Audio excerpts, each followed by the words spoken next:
Nautilus. On my 100th birthday, I will try to forget the centennial. I will hide from it.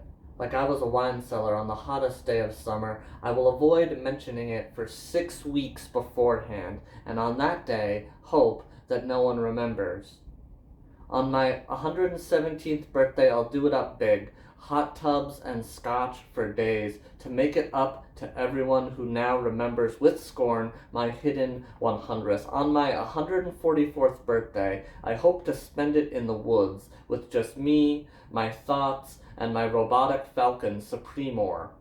On my 171st birthday, I'm going to spend it on the moon, looking up, wondering at the fuzzy jewel of Terra the same way I now look at the ocean beyond, the wipe out of starless dark in the moon day.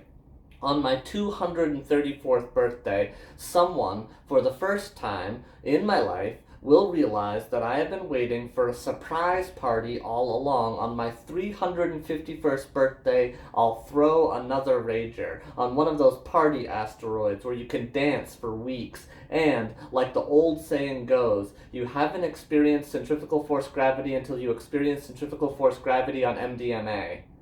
On my 522nd birthday, I'm going to gather all my descendants together.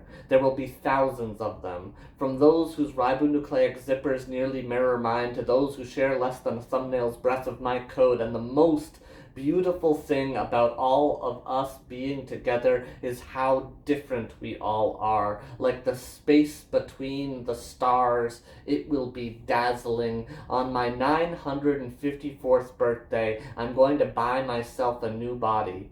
Androgynous this time, something long and frail that could only happen in a vacuum, with blinking ruby genitals that spin like a hypnotic eye, and I'm going to swim to the center of Neptune. On my 1611th birthday, I'm going to buy a ticket on one of those fancy new photon liners that sail beyond the heliosphere. On my 2763rd birthday, I won't be much of a person anymore. I'll be more like a language, or at least a dialect, spoken by a talking book in some shivering library a galaxy and a half from here. On my 5418th birthday, I'll be like a tree by then. The traces of my identity thinner than a taut string of boson particles reaching across time. I hope people still hang out with me, though. I hope people are still asking me to explain my weird ideas the way they've been asking me to explain my weird ideas my whole life. Why would anyone want to live for 5,000 years? Aren't 11 billion humanoids too many for any planet? Won't evil always be in power because of my very nature of power?